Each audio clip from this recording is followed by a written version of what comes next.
नमस्ते। आज के इस एक्सप्लेनर में आपका स्वागत है। चलिए बिना देरी किए सीधा पॉइंट पर आते हैं। आज हम टाइम मैनेजमेंट और स्टडी रूटीन की उस गुत्थी को सुलझाने जा रहे हैं जो अक्सर एक पहेली सी लगती है। हमारा सीधा सा मकसद ये समझना है कि कौन सा काम दिन के किस वक्त के साथ एकदम परफेक्ट बैठता है ताकि आप अपनी मेहनत का 100% रिजल्ट निकाल सके।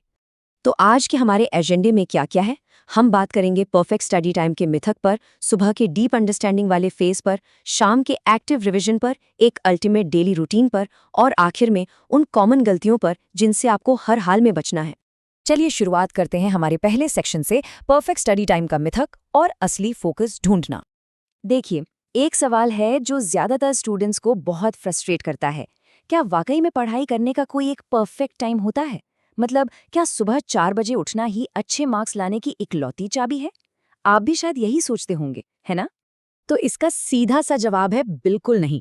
कोई एक परफेक्ट समय नहीं होता, सिर्फ और सिर्फ परफेक्ट फोकस होता है।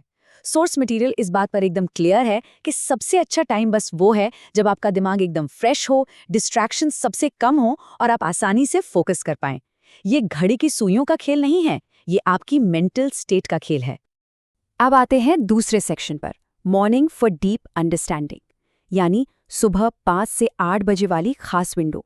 इस सुबह वाली फिलॉसफी को अगर एक लाइन में समेटना हो तो वो ये है, नए कॉन्सेप्ट्स को गहराई से सीखना।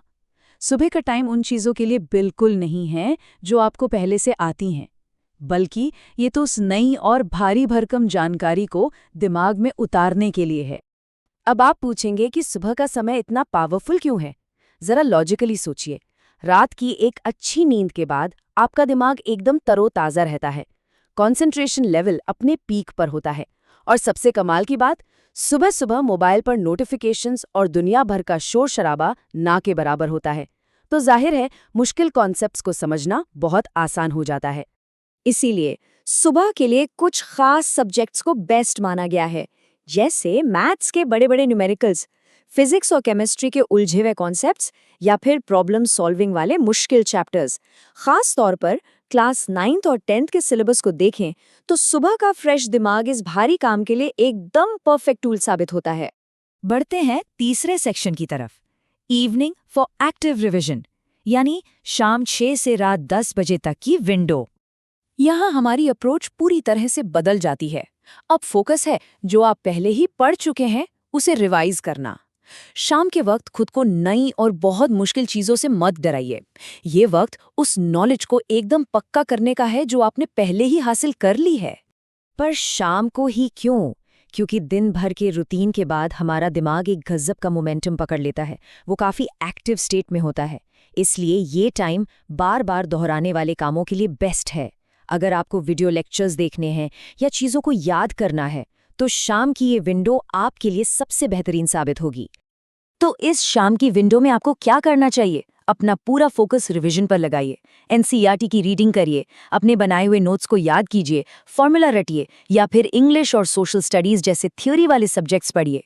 ये दिमाग की एक्टिव स्टेट का पूरा फायदा उठाने का एक बहुत ही स्मार्ट तरीका है। चलिए अब इन दोनों को आमने सामने रखकर देखते हैं। एक तरफ है आपकी सुबह, जो भारी और मुश्किल सब्जेक्ट्स और डीप अंडरस्टैंडिंग के लिए रिजर्व्ड है। वहीं दूसरी तरफ है आपकी शाम, जो रिवीजन, प्रैक्टिस, नोट्स और थोड़े आसान सब्जेक्ट्स के लिए है। ये बैलेंस बनाना बहुत जरूरी है, वरना पढ़ाई बस एक बोझ लगने लगेगी। इस बैलेंस से आपकी समझ और याददाश्त दोनों ही मजबूत होती हैं। अब बात करते हैं सेक्शन 4 की, द अल्टीमेट डेली रूटीन। देखते हैं कि इस पूरे दिन को एक साथ कैसे पिरोया जाए। एक आइडियल रूटीन दिखता कैसा है? ध्यान से सुनिए। सुबह के 1.5 से 2 घंटे आप नए कॉन्सेप्ट्स को समझने में लगाएंगे। फिर शाम को 2 से 3 घंटे आप रिवीजन और प्रैक्टिस क्वेश्चंस को देंगे। और जो सबसे बड़ा गेम चेंजर है वो है सोने से ठीक 15 मिनट पहले फॉर्मूला का क्विक रिवीजन करना। बस ये छोटी सी 15 मिनट की आदत आपकी मेमोरी को नेक्स्ट लेवल पर ले जाती है। पर सवाल ये है कि इस रूटीन को लगातार फॉलो कैसे करें। यही एंट्री होती है 45-10 रूल की। ये एक कमाल की पेसिंग टेक्निक है। आपको बस 45 मिनट तक फुल फोकस के साथ पढ़ाई करनी है और फिर 10 मिनट का ब्रेक लेना है। पानी पी लीजिए, थोड़ा टहल लीजिए। ये तरीका आपके दिमाग को थकावट से बचाता है और आप पूरे रूटीन के दौरान एक्टिव बने रहते हैं। अब आते हैं हमारे आखिरी सेक्शन पर, कॉमन मिस्टेक्स टू अवॉइड, वो गलतियां जिनसे आपको हर हाल में बचना है।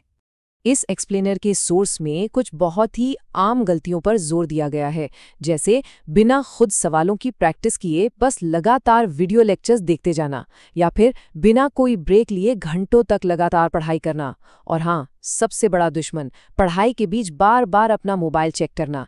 ये चीज़ें आपकी सारी मेहनत पर पानी फेर सकती हैं। लेकिन सबसे क्रिटिकल गलती क्या है पता है?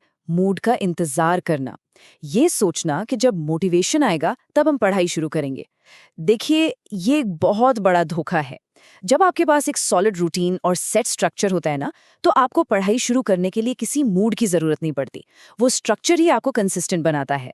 तो इन सब बातों को जानने के बाद एक बहुत बड़ा सवाल सामने आता है। अगर आप सच में अपनी पढ़ाई को सुबह की डीप अंडरस्टैंडिंग और शाम के एक्टिव रिवीजन में बांट लें, तो क्या वो मोटिवेशन और मूड का इंतजार करने वाला पुराना संघर्ष हमेशा के लिए खत्म हो जाएगा? सोचकर देखिए, ये एक छोटा सा बदलाव आपके पूरे रिजल्ट को पलट सकता है। इस एक्सप्लेनर में बस इतना ही। सीखते रहिए और अपने टाइम का स्मार्टली इस्तेमाल करते रहिए।